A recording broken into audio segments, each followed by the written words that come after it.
sarap ng tulog ko! Nakapag-recharge na naman ako! Handa na ako sa panibagong araw!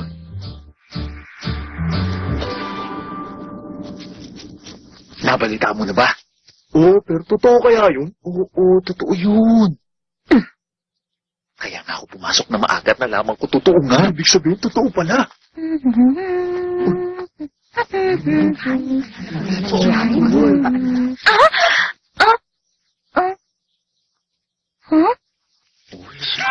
Aba mo, maganda yata ang araw na to kasi nakita kita rito, Hikari! Hikari! Teka, meron kayong nangyari dito? Hindi ko rin alam. Hikari! Ano ba nangyari? Bakit parang problemado kayo? Sige na, Megumi. Huh?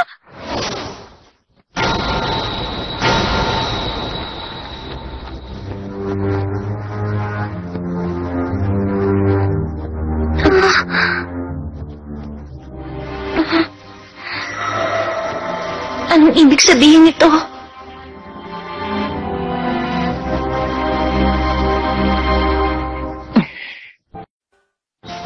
S.A.F.A. Oo, tama nga yun. Simula kahapon, tinanggal na ang essay sa Hakusen Academy.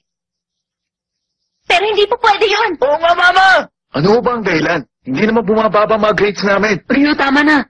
May mga reklamo galing sa guardian ng mga estudyante. Nag-a-afternoon tea pero hindi pumapasok sa klase. Pumapasok lang kung kailan gusto. At walang pakialam kung sa tamang oras dumating. Hindi raw natatandaan yung teacher at hindi nakikipag-usap sa ibang estudyante. At bukod pa ron, meron daw nagdadala ng hayop dito sa loob na eskwelahan. Ganun pala. Kung nasa ibang eskwelahan kayo, sa tingin nyo ba bibigyan kayo ng permiso na gawin ang lahat ng yon? Teka, sandali lang. Pumayag naman kayo na gawin namin yun. Ewan ko. Sa simula pa lang, tutol na talaga ako magkaroon ng essay. Hayaan ko na lang na mawala yun. Umiiwas lang kayo sa responsibilidad! Gusto mo ba mag-bungee, ha? Wala na kayong magagawa. Dissolve na ang essay. Nakuha ko na. Teka, Hikari. Simple lang, di ba? Hindi lang tayo dapat maging estudyante na may matataas na grades. Dapat maging pangkaraniwang estudyante rin tayo na laging pumapasok sa klase, di ba? Huh? At oras na merong magreklamo uli dahil sa atin, baka sakaling payagan na nila tayo na ibalik uli ang essay. Sana ganun nga. Usapan na yan, ha? Kaya kumilos na tayo. Sandali lang, Hikari. Paano na yung tea time? Tara na, dalian mo na.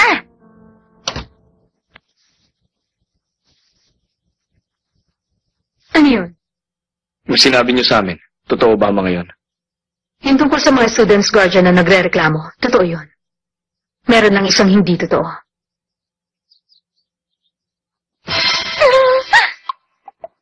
Hindi ba dapat matuwa pa tayo? Pero parang nakaka-out of place. Naalala ko yung mga nangyari noon dahil sa table at desk. Oo nga. Di bale, iwas na lang ako sa mga babaeng estudyante rito. Mabuting tao naman sila basta kausapin lang sila ng maayos. Di ba? Ano ba yan? Hindi ako makapag-ayos ng gamit.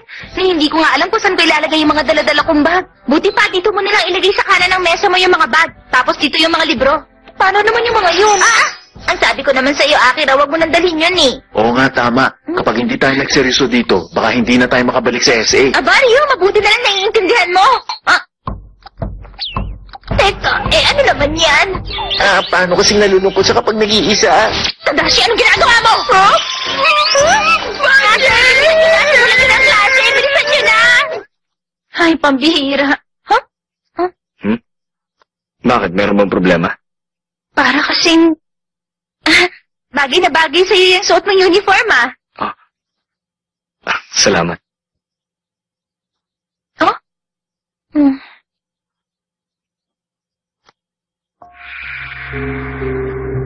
Natutuwa ako nakipag-cooperate ka. Hindi mo sila basta mapaghihiwalay kung sa ganun lang kaliit na dahilan. Kahit manatili ang essay, hindi rin yun ilalagay sa resume ni Master K. Alam mo naman yun, hindi ba? Alam mo na ang mangyayari sa kanila kapag nawala na ang essay, hindi ba?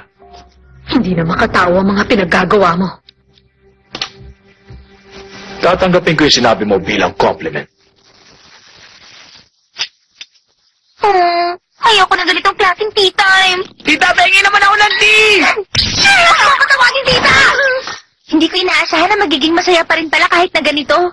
Ganun pala ang tingin mo? Hindi ko alam kung ano mangyayari kapag sinabi nilang wala na talagang SA. Sa ngayon, wala na yung greenhouse, pero tayo, na iba lang ang uniform natin. At yung T, hindi rin ganun kasama.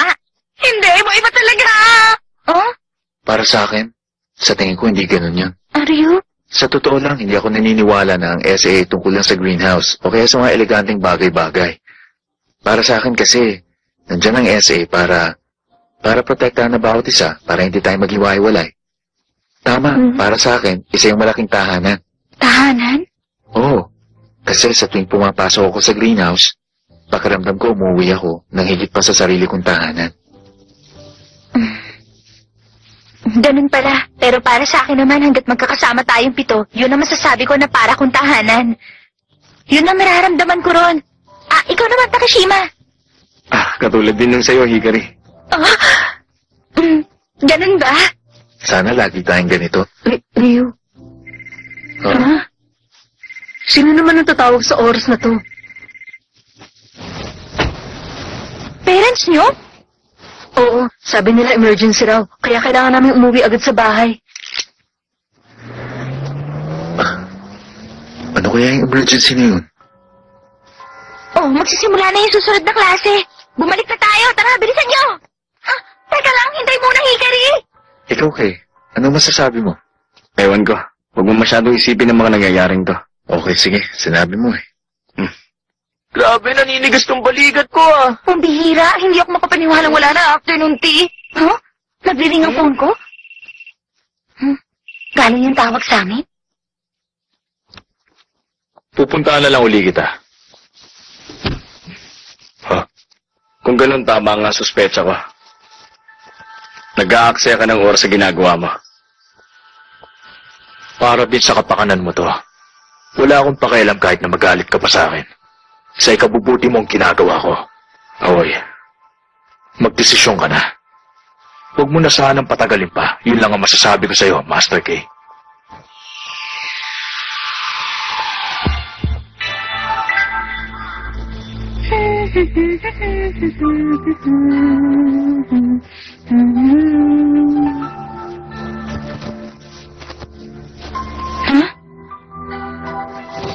Para sa akin, nandiyan ang SA para protektahan ng bawat isa. Nang sa ganun, hindi tayo maghiwa-hiwalay. Tama. Para sa akin, isa yung malaking tahanan.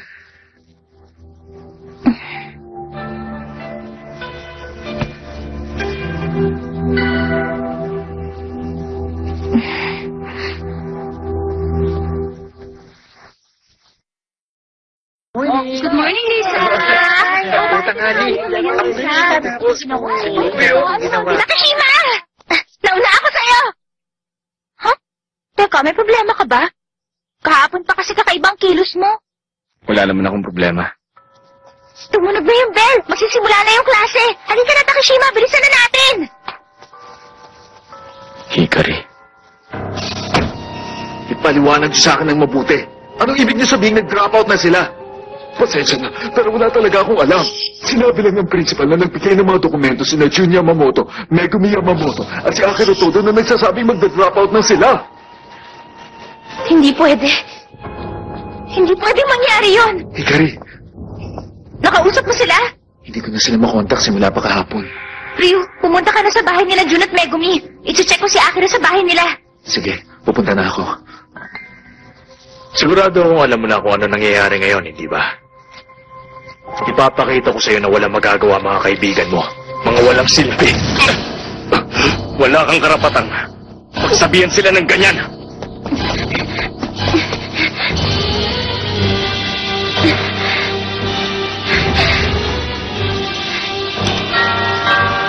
Pwede ba malaman kung sino kayo? Ako si Hikari Hanazono, kaibigan ako ni Akira. Payagan niyo sana ako na makita siya. Pakiusap, umalis ka na. Sandali lang.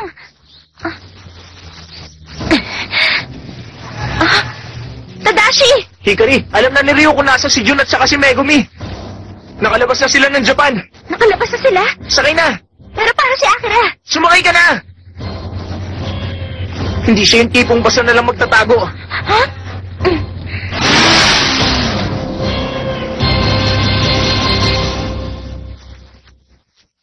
Pero ano yung tungkol sa dropout forms?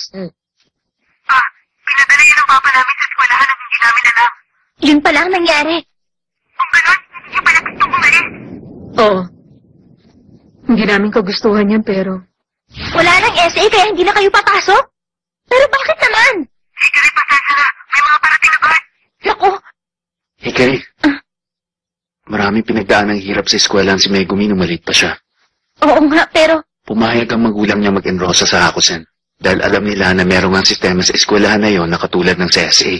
Pati rin ako, ganun din. Pinayagan lang nila ako mag-enroll sa Hakusen dahil din sa SA at para magkaroon kami ng koneksyon sa Takeshima Group at sa pamilya ng Todo. Oo, tama. Pero kahit na ganun, wala naman kaming pakialam sa gusto mangyari ng mga magulang namin. Ha?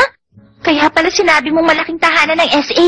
Oo, isang samahang pinagsama-sama ang mga taong hindi dapat magkakasama. Isa yung tahanan na huhubog sa ating 7. Yun ang SA. Kahit na, gagraduate din tayong lahat balang araw.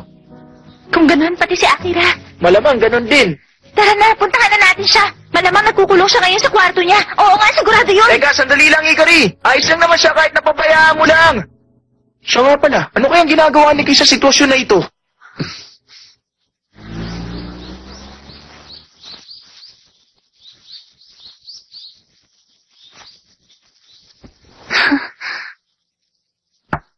Huh? Oh? Kay? Sinusundo na kita. Imposible yan. Ganyan ba kalaki ang takot mo sa mga magulang mo? Hindi naman sa natatakot ako. Ano?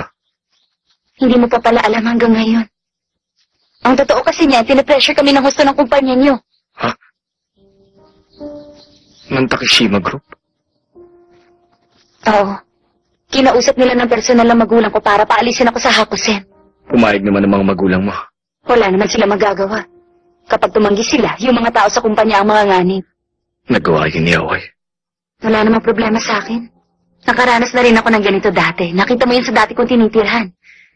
Pero, si Hikari, napaka-honest niya. At isa rin siyang mabuting tao. Naniniwala siyang magagawa niya lahat ng bagay gamit ang kakayahan niya. Ang sabi niya, kailangan niya lang magsikap. Mangyayari ang lahat kung gagawin niya ang buong makakaya niya. Paano kung mabigo siya? O may hindi siya nagawa? Sasabihin niya na nagkulang ang lakas niya para gawin yun. Ganon ang iisipin niya. Naintindihan mo ba? Kay, sabihin mo sa akin, mahal mo si Hikari, hindi ba? At kung mahal mo siya, huwag mo kakayaan na natin niya ang paghihirap na to. Akira. Pakiusap, Kay. Huwag mong saktan si Hikari. Master Kay, umaysa po kayo. Wow, sa akin ang Takeshima Group ang pamilya ng Todo pag nalaman nilang pumasok kayo rito. Pakiusap po.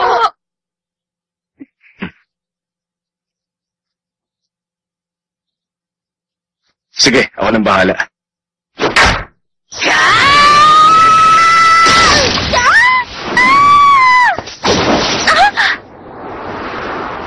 Takeshima? Si Akira, ayos lang naman siya. Kapag hindi mo kayang gawin, huwag mo nang piliting gawin. Hoy, teka! Teka, sandali lang! Ganun lang? Ang sabi ni Kay, siya na ang bahala. Talaga bang ganun lang yun? Ano ka ba? Ano ba ginagawa mo? Gano'ng kalayo mo babalak tumakbo? Bababa na nga ako! Ibaba mo na ako, pwede ba? Mukhang dapat na nga kitang ibaba. Ano ba nangyari? Bakit ba nauwi sa ganito ang lahat? Hindi ako makapaniwala na nangyayari mga to dahil wala na ang SA. Nagkahiwa-hiwalay na ang lahat. Ah, Hikari, mahal mo ba talaga ang essay?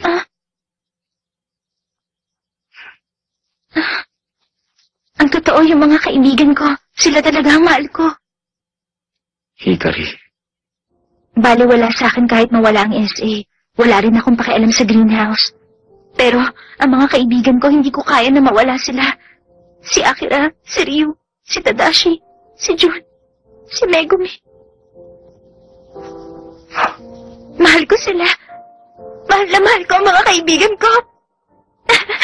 Alam mo nangyayari sa akin? Basta na lang pumapatak ang luha ako. Ano bang gagawin ko para tumigil to? Tahan na nga. Ang bulaklak na to, pwede bang alagaan mo para sa akin sa loob ng isang araw? Takeshima, Panalo ka. Pag napigil mo kung kunin niya sa'yo sa loob ng isang araw, simula bukas ng umaga, gumamit tayo ng dasal para mangyari yun. Ano? Dasal? Tama. Isang dasal yun na magbabalik ng lahat sa dati. Anong mangyayari kapag nakuha mo to sa akin? Anong mangyayari kapag natalo ako? Oo nga pala. Kapag natalo ka, kukunin ko ang lahat sa'yo sa oras at pagkakataon na yun.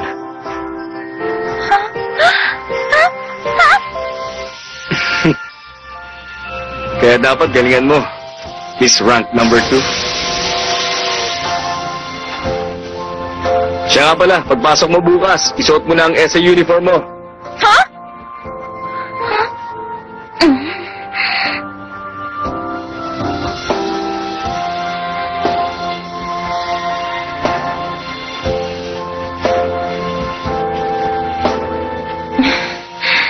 Si Takeshima talaga.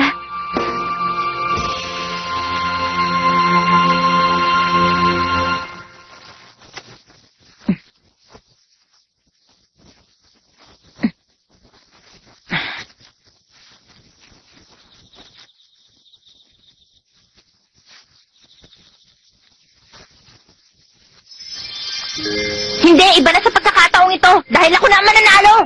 Sandali lang. PE ang third period natin ngayon, hindi ba? Oo, tama. Okay, sige na nga. Mag-practice ka muna ngayon habang meron pang oras. Miss Rank number 2.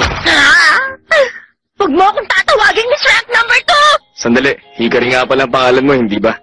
Miss Rank number 2.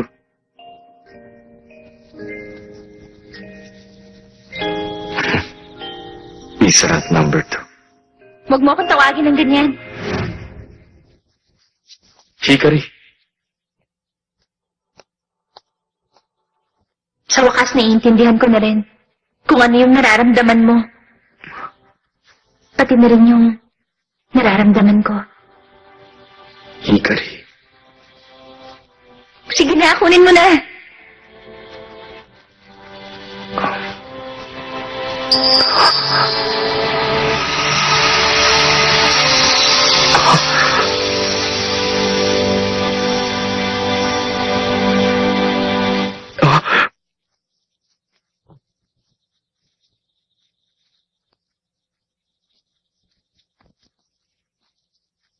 Nanaginip ako. Hindi pala totoo. Panaginip lang.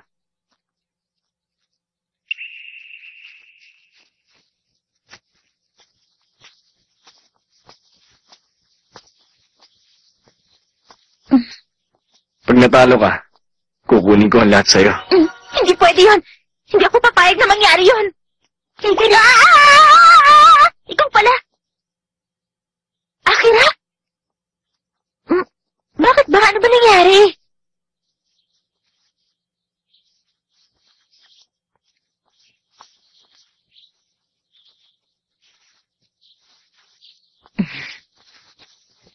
Ha?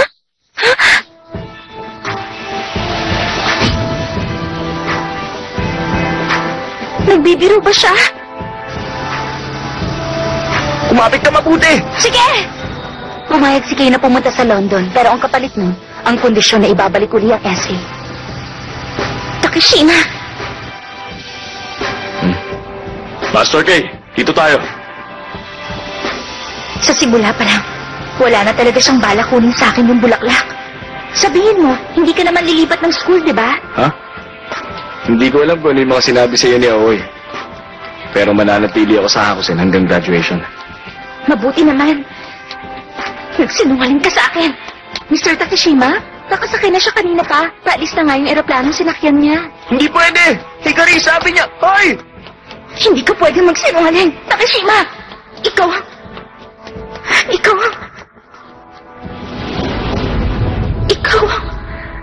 Takeshima! Ikaw... Ha?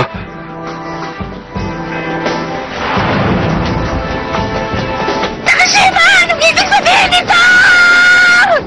Hikari? Takeshima! Sasagutin mo ako! Takeshima! Hikari. Para sa'yo kaya ako ito gagawin.